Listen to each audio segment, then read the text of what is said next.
కడప జిల్లా కమలాపురం నియోజకవర్గంలో రాత్రి కురిసిన భారీ వర్షం ఎఫెక్ట్తో రాకపోకలకు తీవ్ర అంతరాయం ఏర్పడింది. నియోజకవర్గంలోని వల్లూరు మండలం పైడి కాల్వ గ్రామం సమీపంలో వంక ఉధృతంగా ప్రవహించడంతో కడప కమలాపురం పైడి కాల్వ గ్రామాలకు రాకపోకలకు అంతరాయం ఏర్పడింది. కమలాపురం కాజీపేట మధ్య పాగేరు వంక ఉధృతంగా ప్రవహించడంతో దాదాపు 20 గ్రామాలకు రాకపోకలు నిలిచిపోయాయి. గోపాలాపురం దగ్గర వంక పోలడంతో సమీప గ్రామాలకు రాకపోకలు బంద్ అయ్యాయి.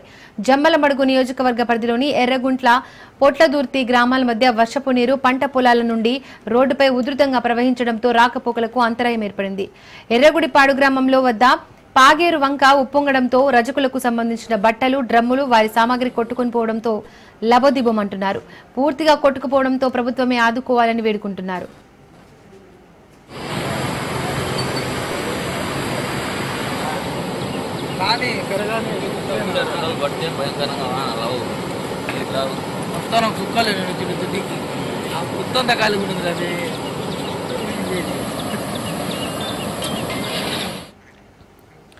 కడప జిల్లా కమలాపురం నియోజకవర్గంలో రాత్రి కురిసిన భారీ వర్షం ఎఫెక్ట్తో రాకపోకలకు అంతరాయం ఏర్పడింది.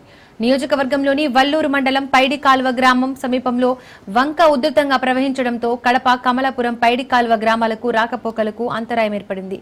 కమలాపురం కాజీపేట మధ్య వాగేరు వంక ఉధృతంగా ప్రవహించడంతో దాదాపు 20 గ్రామాలకు రాకపోకలు నిలిచిపోయాయి. గోపాలాపురం దగ్గర వంక పొర్లడంతో సమీప గ్రామాలకు రాకపోకలు బంద్ అయ్యాయి.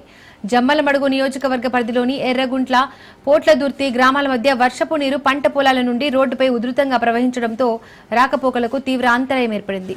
ఎర్రగుడిపాడు గ్రామం వద్ద పాగేరు వంక పొంగడంతో రజకులకు సంబంధించిన బట్టలు, డ్రమ్ములు, వారి సామాగ్రి కొట్టుకొని పోవడంతో లబోదిబోమంటున్నారు. పూర్తిగా కొట్టుకుపోవడంతో ప్రభుత్వమే ఆదుకోవాలని వేడుకుంటున్నారు.